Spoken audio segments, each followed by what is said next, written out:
제가 옛날에 이제 벌써 거의 한 20년 된 일이지만 군생활 제가 할 때 이제 그 유명한 부대에서 사역을 했습니다.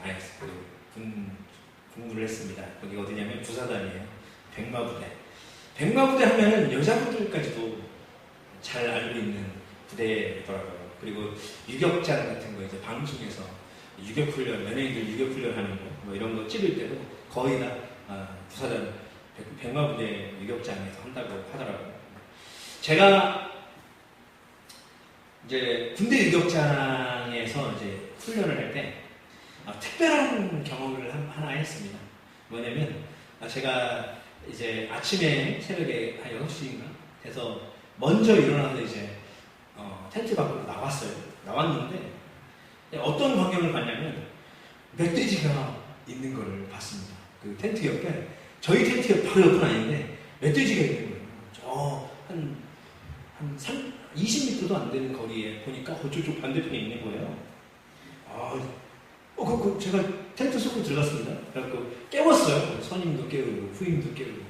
아니 멧돼지가 있다고 제가 그랬더니 거짓말치지 말라고.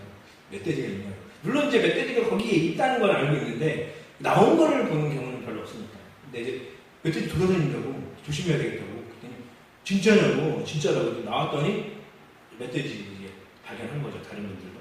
그래서 아주 소동이 일어났었어요. 멧돼지 쫓아내고. 근데 제가 멧돼지를 딱 보니까 막 영화 같은 데서 보면은 막 이제 야생 멧돼지들이 공격하고 그런 영화도 있잖아요. 그게 이제 생각나는 거예요. 무서운 거예요. 일단은 재밌다, 신기하다 이런 것보다 야 멧돼지가 여기까지 오면 안 되는데 또 저는 봤잖아요 직접. 그러니까 혹시 저를 발견해서 쫓아오면 안 되는데 막 이런 걱정이 또 들더라고요. 근데 이제 이 멧돼지는 사실 유격장도 산에 있잖아요. 근데 일반 사람들이 가는 산 같은 데도 멧돼지가 그 출몰 지역이라는 게 있어요. 그래서 북한산은 있잖아요. 북한산에 가면 혹시 멧돼지를 만나면 일반인들에게 지켜야 될 지침을 거기다 써놨다고 해요. 뭐라고 써놨냐면 세 가지 써놨는데요. 멧돼지를 만나면 뛰거나 소리 지르는 행동을 하지 마세요. 멧돼지가 놀라서 먼저 공격할 수 있대요. 두 번째는 멧돼지에게 등을 보이지 말고 눈을 똑바로 쳐다본 채 움직이지 마세요. 이렇게 돼 있대요. 또 세 번째, 만약 흥분한 멧돼지를 만나면 주위에 나무나 바위가 있는 곳 뒤로 몸을 숨기세요. 눈이 나빠서 자기보다 큰 바위 앞은 피하는 성질이 있다는 거죠. 그래서 우리가 방송에서 보면 멧돼지가 딱 올 때 우산을 딱 펼치면 바위를 착각해서 오지 않는 그 실험을 제가 옛날에 스폰지라는 방송을 통해서도 한번 본 것 같아요. 근데 어쨌든 이 멧돼지를 만난다는 거는 곰을 만난 것보다 덜 무섭겠지만 그래도 이 흥분한 멧돼지 큰 거 만나면 이 목숨까지도 위협받으니까 무서울 거예요. 이제 제가 이 예화를 왜 드냐면 오늘 본문 말씀에 성경 통틀어서 사자굴에 들어가서 목숨을 부지했던 사람의 이야기가 하나 나오는데 바로 다니엘이라는 거죠. 물론 이제 사자굴에 들어간 사람은 많이 있을 수도 있겠어요. 형벌 중에 하나가 사자굴 형벌이었을 수도 있으니까요. 그런데 거기서 하나님께서 사자의 입을 봉하셔서 돌아오게 만든 사람, 하나님의 사람, 다니엘의 이야기가 오늘 6장 말씀에 기록되어 있기 때문에 만약에 제가 다니엘이었다면 사자굴에 들어갔다. 억울한 거 이런 거 떠나서 무서울 거예요. 그냥 사자굴에 들어가 쳐낸다 하는 거는 사형선고니까요. 그렇죠? 얼마나 무서울까. 근데 오늘 다니엘이 사자굴에 들어갔어요. 근데 얼마나 사실 무서워해야 되겠어요. 그렇죠? 근데 맥락을 보면은 다니엘이 사자를 무서워했을까 했을 때 아니었을 것 같아요. 다니엘의 믿음은 대단했습니다. 우리와 달랐습니다. 근데 무섭잖아요. 그죠? 멧돼지도 무서운데 사자 앞에는 얼마나 무서울까요? 근데 안 무서웠을 것 같아요. 뭐 때문에? 믿음 때문에. 성경을 보면 다니엘이 사자굴에서 물론 하나님이 살아 돌아오게 하셨지만 담대한 믿음이 있었다는 것을 우리가 알 수 있죠. 그 담대한 믿음을 가진 그 사람 다니엘을 보면 하나님 앞에서 굉장히 그 어렸을 때부터도 착실했던 사람, 온전했던 사람인 것을 우리가 알 수 있습니다. 다니엘 오늘 본문 이제 전의 말씀을 보면은 다니엘서 6장 10절에 이런 말씀이 있습니다. 다니엘이 이 조서에 왕의 도장이 찍힌 것을 알고도 자기 집에 돌아가서는 윗방에 올라가 예루살렘으로 향한 창문을 열고 전에 하던 대로 하루 3번씩 무릎을 꿇고 기도하며 그의 하나님께 감사하였더라. 아멘.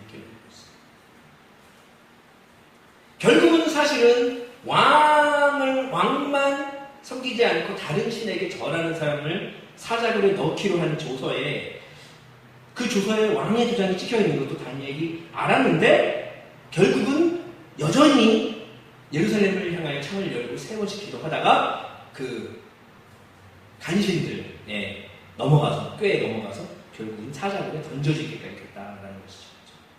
근데 굉장히 착실한 사람, 하나님 앞에 온전한 사람, 늘 기도 생활 또한 이 신앙생활에 대해서는 철저했던 사람이 다니엘이었음을 우리가 한 절을 통해서도 알 수 있죠.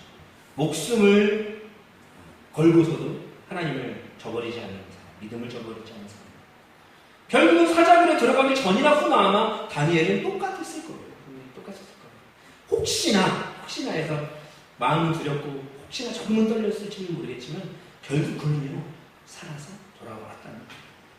근데 그가 살아서 돌아올 수 있었던 비결, 그 이유를 성경이 분명하게 얘기하고 있는데요. 짧게 얘기하고 있습니다. 23절 말씀 보면은 23절에 뭐라고 되어 있어요? 하나님을 믿음이었더라. 그가 자기의 하나님을 믿음이었더라. 이렇게 마지막에 이야기하고 있습니다. 그게 이유예요. 다니엘의 하나님을 믿었기 때문에 그는 사자굴에서도 건진받고 살아 돌아올 수 있었다. 그는 죽음 앞에서도 대단한 믿음을 가진 사람이었습니다. 굉장히 특별한 사람이었어요. 하나님은 이 다니엘의 믿음을 기쁘게 여기셔서 전화위복으로 다니엘을 살리셨고 또 그 사자굴에서 돌아온 모습을 통하여 왕이 하나님을 인정하게 만들었고 영광 돌리게 만들었습니다.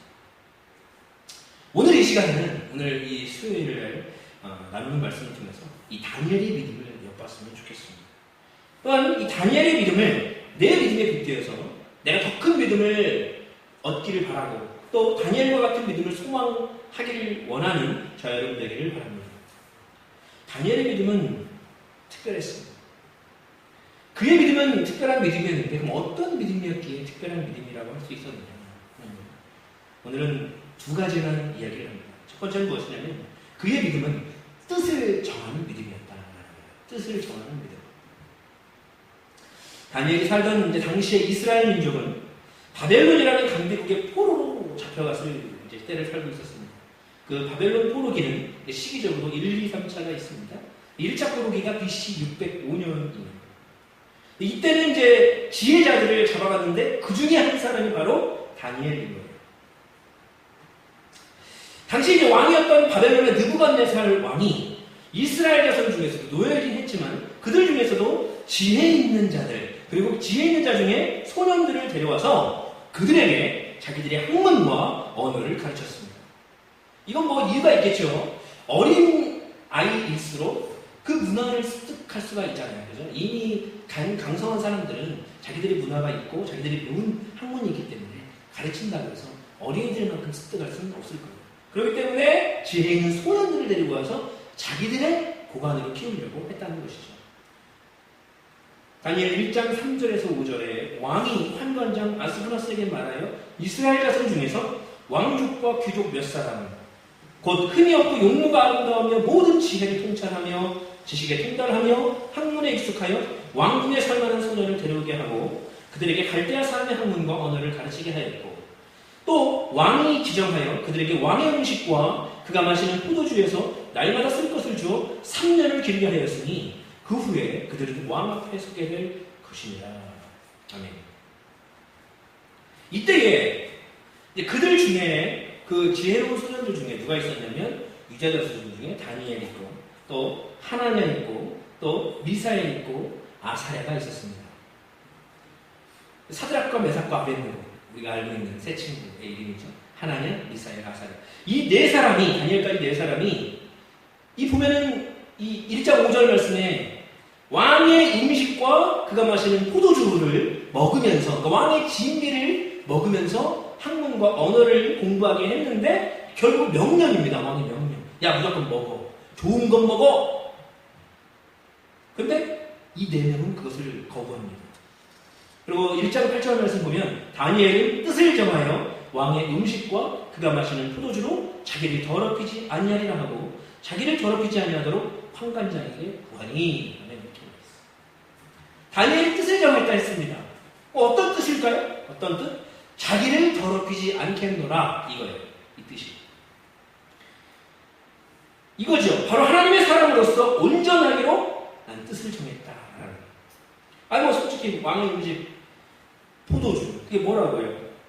근데 다니엘은 그것을 거부하기로 뜻을 정했다 하는 것이죠. 근데 어떻게 생각하면 그거 먹을 수도 있는 것 아닌가라는 생각이 들어요. 근데 여러분 이 먹을 수도 있지 않은가 이런 유혹들과 이런 생각들은요 우리 일상에도 자연스럽게 일어나는 일이기도 합니다.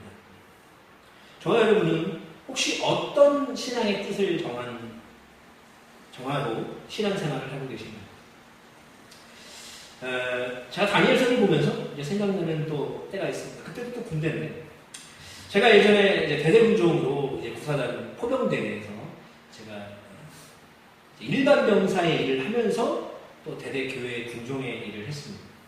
근데 그때 이제 가끔씩 어떤 훈련을 마쳤다든지 뭐 아니면 상을 받았다든지 이러면 간부 식당에 모여서 병사들에게 술과 뭐 이런 맛있는 거를 제공을 해요. 파티를 하는 것이죠.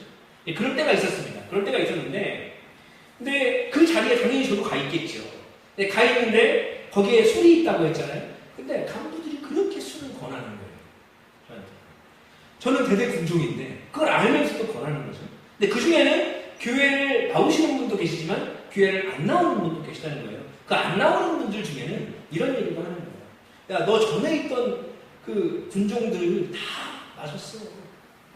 너 전에 있던 군종들 다 마셨어. 괜찮아. 마셔도 돼. 한 번쯤 마셔도 돼. 이렇게 얘기를 하시는 분도 계셨어요. 너무 쉽게 그렇게 이야기를 하지만 저도 어떻게 보면은 쉽게 받아 먹을 수도 있는 상황이죠. 뭐 누가 봅니까? 거기 뭐 나중에 군대 제대하면 모를 사람이죠. 근데 저는 술을 끝까지 거부했어요. 다른 군종들도 다 먹었어요. 물론 이제 신학생은 저밖에 없었죠. 근데 저는 끝까지 거부했습니다. 그래서 제가 이렇게 얘기했어요. 저는 제가 뜻을 제가 정했거든요. 그리고 저는 신학생입니다. 제가 일반 뭐 교회 다니는 사람으로 군종이 된 게 아니라 저는 제가 목사의 길을 가야 될 사람이기 때문에 저는 뜻을 정했기 때문에 좀 양해를 부탁드립니다. 라고 제가 정중하게 이야기를 했죠. 그러면 욕을 하는 사람도 있었습니다. 그때.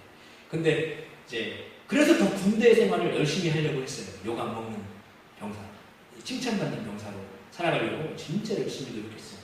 그랬더니 나중에는 술을 안 권하더라고요. 제가 이제 병장 뭐 이렇게 되니까 농담으로 얘기하는 사람이 있어도 제가 안 먹습니다 하면 그냥 더 이상 얘기하지 않더라고요. 근데 그러면서 또 한 가지 생각나는 이제 어록이 하나 있는데요.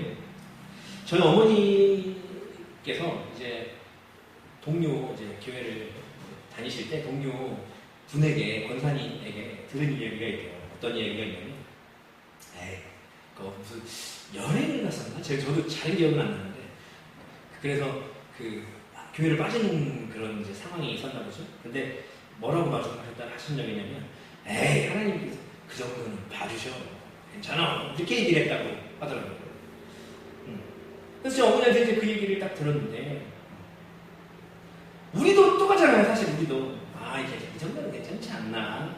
이 믿음의 분량이니까 뭐 어떡해. 하나님께서는 이 정도면 이해해 주시겠지. 인정해 주시겠지.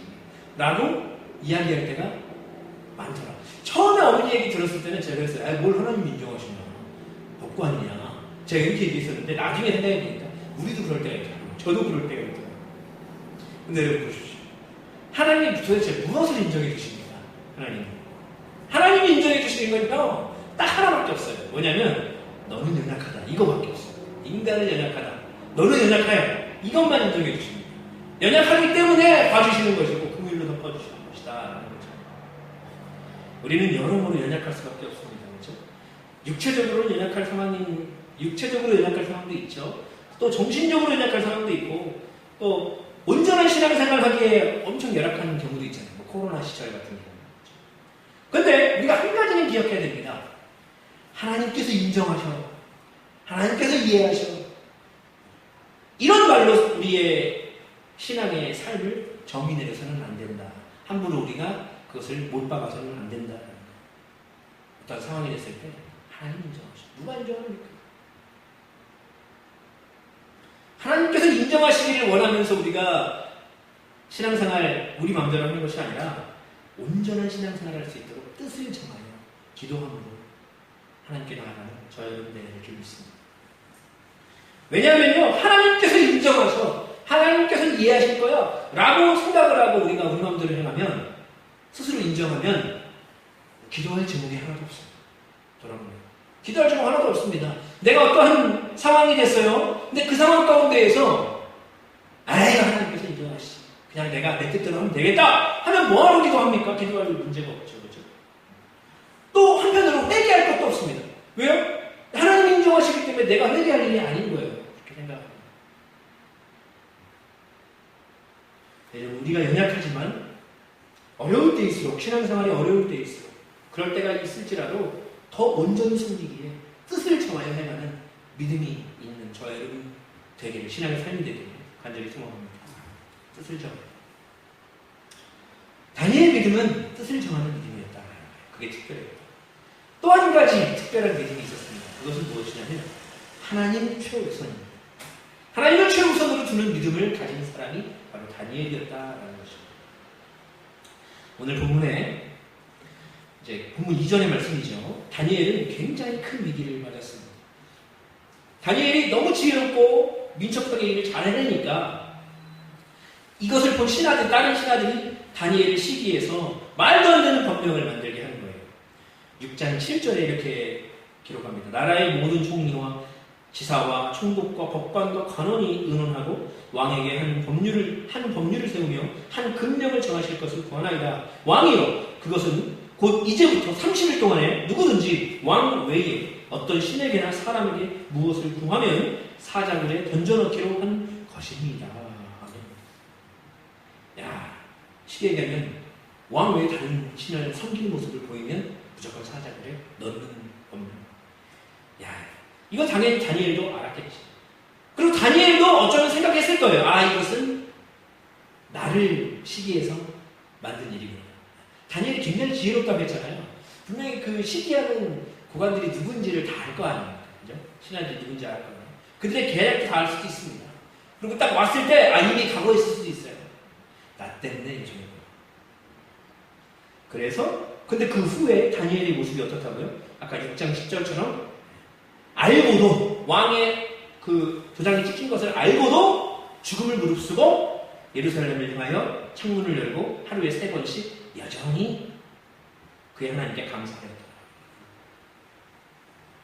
다니엘은요, 전혀 하던 대로 꾸준한 신앙의 생활을 이뤘습니다. 과감하게 왕의 명령을 무시했습니다. 근데 여러분, 다니엘과 왕의 관계를 우리가 살펴보면, 다니엘서에 보면 다니엘이 왕을 무시하는 신하가 아닙니다. 다니엘은 평소에 충직한 신하입니다. 그 역할을 엄청 잘 해내는 사람이었어요. 22절에서요, 다니엘의 왕에 대한 마음, 왕을 어떻게 생각하는지 다니엘이, 나의 하나님이 이미 그의 천사를 보내어 사자들의 입을 봉하셨으므로 사자들이 나를 상해하지 못하였사오니 이는 나의 무죄함이 그 앞에 명백함이오며 또 왕이요, 나는 왕에게도 해를 끼치지 아니하였나이다 하니라. 다니엘은 전혀 왕에게 해가 될 만한 일을 꾸미는 사람이 아니었다. 그래서 다니엘은 이건 왕을 무시한 것이 아니죠. 다니엘은 어쩔 수 없는 거예요. 왜요? 다니엘에게는 왕보다 더 중요한 것이 있었기 때문이에요. 그래서 명령을 지키지 않는 거예요. 그 왕보다 중요한 것은 무엇입니까? 그것이 무엇입니까? 바로 하나님이다. 다니엘에게는 바로 이 하나님이 왕보다도 중요한 분이었다. 가장 우선이었다. 삶의 우선순위는 하나님입니다. 이제 아까 제가 이제 그 군종 얘기도 했지만, 제가 이제 사회에 나와서도 지금은 이제 40대 되고 이제 하니까 친구들이 하나둘씩 이제 추려졌다고 하죠. 만나는 친구들이 추려지고 이제는 뭐 기독교인들을 만날 시간이 더 많지만 제가 군대 갔다 와서 신학교 생활하고 한 30대 초반까지도 친구들이 이렇게 연락이 되는 친구들이 있었어요. 그럼 가끔 만날 때가 있었습니다. 근데 만날 때 뭐 주일날도 만날 때도 있었어요. 근데 만나면 거기에서 술을 먹는 친구도 있었어요. 꼭 그러니까 식당 같은 데서라도 술을 먹는 친구. 근데 저는 거기에서 야 내가 전도사인데 이래봬도 전도사인데 술을 먹지 마라 이렇게 얘기는 굳이 안 했습니다. 저는 삶의 모습이 다르기 때문에 또 믿음도 다르기 때문에 간혹 가다가 보면은 분명히 교회 다니는 분인데 술 드시는 분도 계시거든요. 알거든요. 제가 보면. 민망할지는 모르겠지만 어쨌든 다 다르기 때문에 저는 그냥 괜찮아요. 놔두는 거예요. 근데 저한테 술을 권하는 경우가 있습니다. 그럼 저는 안 먹는다. 야 나 알잖냐. 나 전도사야. 안 먹어. 그래도 뭐 술을 권하는 친구 있잖아요. 막 끝까지 뭐라고 하면서 그럼 저는 어떻게 했을까요? 과감하게 그 친구를 다음부터 만나지 않았어요. 왜요? 제 삶에는 제가 우선이 아니에요. 제 생각대로 그래 이번엔 괜찮겠지. 친구도 영혼이니까 저 영혼을 위해서 마셔야지. 이렇게 하면 안 된다는 거예요. 하나님 우선이기 때문에. 하나님 보시기에 좋지 않을 일을 선택하지 않는다는 거예요. 물론 친구를 잃을 수는 있겠지. 근데 만약 제가 제 삶의 우선순위였다면 친구 잃기 싫어서 원하는 건 눈 딱 감고 했을 수도 있습니다. 근데 하나님 우선순위는 친구를 잃더라도 감수하는 거죠. 다니엘도 마찬가지예요. 하나님 우선순위니까 내가 평소에 섬겼던 인간의 최고 누구의 왕, 그 왕의 명령 과감하게 무시할 수 있는 거예요. 근데 무시하기 어려운 그런 애매한 상황이 우리 그리스도인들이 너무나 많이 있다. 저도 애매할 때가 많은데 그나마 저는 교역자이기 때문에 그거라도 이야기하면 더 권하지는 않습니다. 그러나 우리 성도님들은 어떻습니까? 우리 성도님들 하다못해 장로님만 되더라도 그런 자리 많은 분들은 드실 수밖에 없을 수도 있어요. 나중에 이제 드신 것에 대해서 후회할 수도 있고 좀 악한 행동, 나쁜 행동, 하지 말아야 되는 행동에 대해서 후회할 수도 있겠지만 결국은 그 후회한다는 건 뭐예요? 후회할 일이 많다는 건 내가 우선순위가 될 때가 많다라는 거죠. 우리 그리스도인들도 수많은 후회를 합니다. 그래서 수많은 후회를 하면서 그 다음 뭐를 해요? 회개를 하는 것이죠. 돌아서는 거죠. 끊임없이 돌아서는 거예요. 이제. 여러분 혹시 후회가 우리 삶에 자연스럽게 많다 하더라도 거기에 여러분 묻어나지 않길 바랍니다. 그럼에도 불구하고 늘 내 신앙의 삶의 우선순위는 내가 되지 않도록 힘써야 돼요. 누구예요? 하나님. 하나님 우선주의로 살아가는 저 여러분 될 수 있길 바랍니다. 오늘 본문에 다니엘과 비슷한 신앙을 가진 것 같으면서도 확실치 않은 신앙인 같은 사람이 한 명 등장합니다. 누구냐? 바로 다리오 왕이에요. 사실 다리오 왕도 이방 나라의 왕이긴 했지만 다니엘의 신앙을 존중했던 것으로 생각됩니다. 다니엘서 6장 16절 말씀. 16절 말씀에 이에 왕이 명령하며 다니엘을 끌어다가 사자굴에 던져넣는지라 왕이 다니엘에게 이르되 네가 항상 섬기는 너의 하나님이 너를 구원하시리라 하니라. 아멘. 이게 조롱하면서 하는 게 아니에요.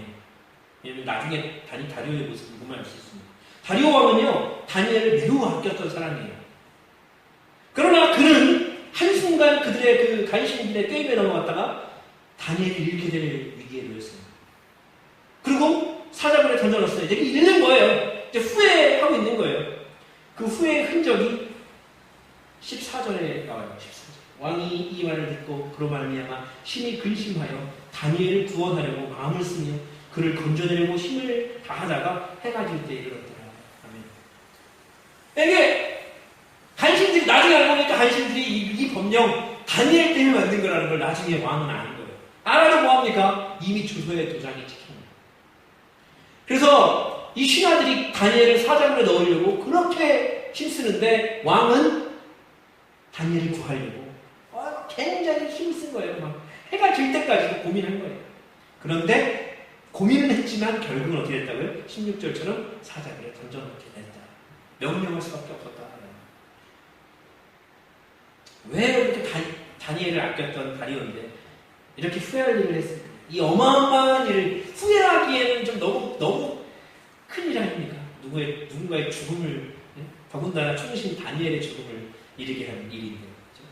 왜 그랬을까요? 바로 자기가 삶의 우선주의였기 때문에, 우선순위였기 때문에. 다리오 왕은 자기가 그 삶의 우선순위였다. 그렇기 때문에 그는 하나님을 생각하지도 못했을 뿐 아니라 하나님을 온전히 섬겼던 다니엘도 생각하지 못했다는 거예요. 자기 우선주의가 아니었다면, 하다못해 다니엘이라도 우선을 생각을 했었다면 그 법령 딱 나왔을 때 다니엘 생각했겠죠. 그런데 그것도 생각하지 못했다는 건 뭐예요? 왕, 자기의 그 권력, 지위, 신하들이 자기한테 아부하면서 나왔을 때, 그래 내가 왕이지, 그래 내가 이 땅의 최고인데, 그래 나한테 조아리지 않는 애들 다 다니엘 사자, 그래 쳐 넣어야지, 이렇게 쉽게 생각했다. 우리도 마찬가지입니다. 여러분, 우선순위가 삶에서 내가 되면 후회할 일들이 생깁니다. 이게 아니었구나 깨닫는 일들이 많아져요. 그래서 하나님을 삶의 최우선으로 둬야 함을 여러분 기억해야 됩니다. 하나님을 늘 최우선으로 두는 사람, 그 사람은 특징이 하나 있는데요. 뭐냐면 다니엘에게서 이게 발견할 수 있어요. 바로 어떠한 상황에도 흔들리지 않는다. 위기 가운데서도 흔들리지 않는다라는 거예요. 다니엘이 담대했던 사람 아닙니다. 다니엘 2장에 보면요, 바벨론의 느부갓네살 왕이 한 신상을 보는 꿈이 있습니다. 근데 그 이야기를 장황하게 하진 않겠습니다. 근데 중요한 것은 무엇이냐면, 그 왕이 그것에 대해서 이게 무슨 뜻인지를 모르겠는 거예요. 한 신상을 봤잖아요.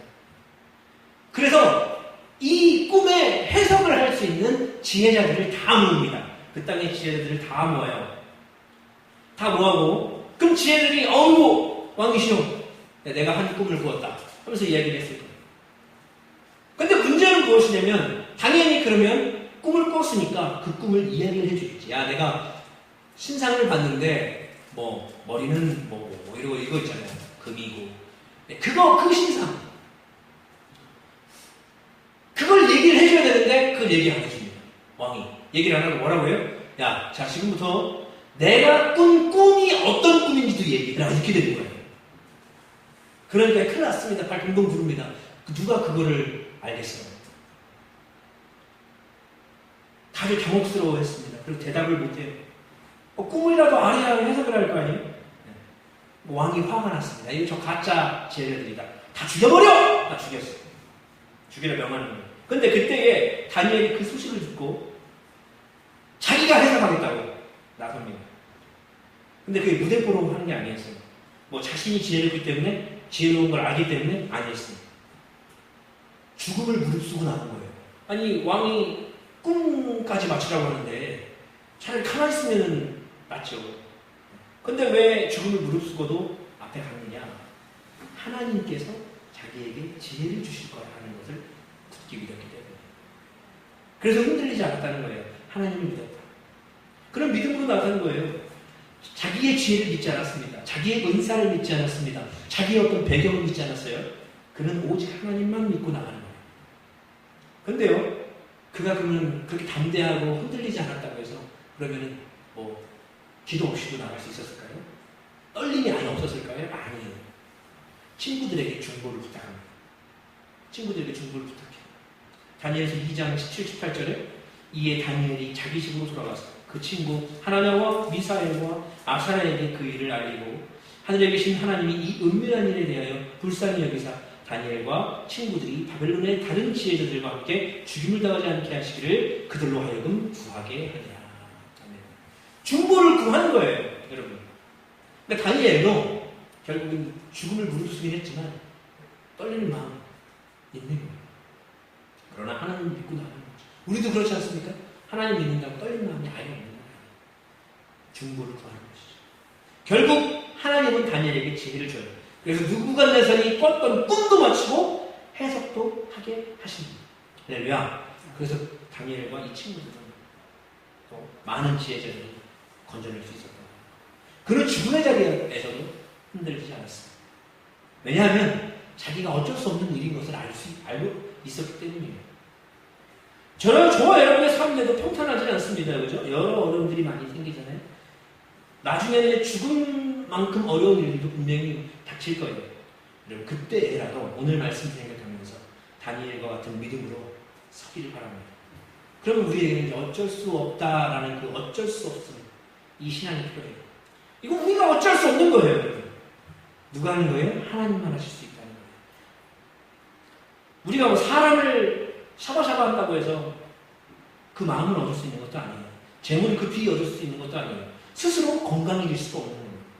우리에게 오는 어려움들은요, 우리가 어쩔 수 없어요. 우리의 지혜로, 우리의 능으로 되는 것이 하나도 없습니다. 하나님께 엎드릴 때 하나님 주신 평안을 누릴 수 있음을 누리시기 바랍니다. 우리는요, 우리의 기본적인 호흡조차도 어쩔 수 없잖아요. 그렇죠? 다니엘도 자기가 어쩔 수 없음을 인정하면서 늘 지혜를 구하면서 살았기에 하나님께 이렇게 구원받는 기적을 경험할 수 있었다는 것. 또 그는 사자굴에서도 평안할 수 있었다는 것입니다. 반면 다리오 왕은 또 다리오 왕을 얘기를 하는데 다리오 왕은요, 우선순위가 확실하지 않아서 흔들리는 사람일 수밖에 없었다. 다니엘은 흔들리지 않았지만 다리오 왕은 흔들릴 수밖에 없었다. 오늘 본문에 보면 20절 말씀이십니다. 20절 말씀을 함께 읽어보겠습니다. 시작. 다니엘이 등굴에 가까이 이르러서 슬피 소리질러 다니엘에게 묻되 살아계시는 하나님의 종 다니엘아, 네가 항상 섬기는 내 하나님이 사자들에게서 능히 너를 구원하셨느냐 하니라. 여기서요, 다리오가 슬피 소리 질렀다 했습니다. 슬피 소리 질렀다. 근데 그가 슬프다는 것은 왜 슬펐을까요? 왜? 당연히 이 아끼던 다니엘이 죽었을 거라 생각했기 때문에. 근데 여러분, 그가 하는 말을 보십시오. 살아계시는 하나님의 종, 살아계시는 이잖아요. 하나님 살아계시다는 걸 이 입술로 고백하고 있네. 살아계시는 하나님의 종 다니엘아, 네가 항상 섬기는 네 하나님이 사자들에게서 능히 너를 구원하였느냐. 믿음의 말을 하는 것 같아요. 그죠? 믿음의 말. 근데 슬퍼. 평안하지가 않다라는 거예요. 근데 그 슬픔이 나중에 바뀌죠. 23절. 함께 읽겠습니다. 23절 시작. 왕이 심히 기뻐서 명하여 다니엘을 굴에서 올리라 하매 그들이 다니엘을 굴에서 올린즉 그의 몸이 조금도 상하지 아니하였으니 이는 그가 자기의 하나님을 믿음이었다. 아멘. 다니엘이 살아있는 거예요. 살아있는 거예요. 그러니까 슬픔이 기쁨으로 바뀌었다. 다니엘이, 근데 그 다리오가 왜 기뻐할 수 있었어요? 왜? 다니엘이 살아있었던 것 때문에 기뻐할 수 있는 거예요. 그럼 왜 슬펐다고 했어요? 다니엘이 죽었다고 생각했기 때문에. 그럼 그 기준은 뭡니까? 내가 보는 게 기준이에요. 다리오는 내가 보는 게 기준. 믿음의 말을 하고 있는데도 내가 보기에, 내가 생각하기에 믿음이 있는 것 같은데도 슬퍼. 여러분, 우리의 삶이 다리오 같은 신앙 아닙니까? 때때로 믿음의 말을 나는 매일매일 하고 있는데 슬퍼. 믿음의 말을 나는 맨날 하나님 지켜주실 거예요. 하나님이 하실 거예요. 하는데 평안하지가 않아요. 그럼 언제 평안해져요? 우리 눈에 결과가 딱 좋을 때, 나아졌을 때, 위기 상황이 모면됐을 때, 그때 평안해지는 거예요. 하나님이 역시 나를 도우셨어 하는 거예요. 약간 이상하지 않습니까? 하나님이 나를 도우셨어라는 믿음이 확실하게 있었으면 슬픔 있으면 안 되겠죠. 그러나 우리의 삶은 그렇다. 이것은요, 내가 우선순위가 되면 진정한 평안을 누릴 수 없으면 우리에게 깨닫게 되는 일입니다. 기분 좋지 않은 일이 있어요. 해결 불가능한 일이 있어요. 그러면 당연히 원망하고, 당연히 후회하고, 당연하게 슬픈 마음을 보고 살아갈 수밖에 없다는 것을 여러분, 우리는 내 스스로를 기억해야 합니다. 이제 저 여러분은 그럼 어떻게 해야 되겠습니까? 저 여러분의 삶의 최선순위를 나 또는 다른 어떤 사람, 나의 일, 중요한 일 이런 게 아니라 하나님께 둬야 된다. 그리고 다니엘과 같이 일일비 하지 않는 거예요. 어떤 상황에서라도 흔들리지 않고 하나님의 성, 신앙으로 살아가야 될 줄 믿습니다. 그런 삶을 살아가는, 흔들리지 않는 삶을 살아가는 저 여러분 될 수 있기를 간절히 소망합니다. 말씀을 정리하겠습니다. 다니엘이 큰 인생 중에서도 살아난 것은 하나님의 은혜입니다. 그 이유를 성경은 이렇게 말씀합니다. 하나님을 믿음이었더라. 하나님을 믿음이었더라. 사자굴 속에 있는 다니엘과 그 상황을 우리가 비견할 수는 없을 거예요. 우리 삶에 일어나는 것이 다니엘의 이 상황과는 비견할 수는 없겠지만 우리 또한 혹시나 답답하고 어려운 삶을 살아갈 때에 이 다니엘의 믿음을 본받기로 합니다. 그의 믿음을 본받아서 뜻을 분명히 하고 하나님을 최우선순위에 두며 예배와 기도로 하나님께 나아가며 평안을 드리는 저희들 수 있기를 간절히 소망합니다. 기도하겠습니다.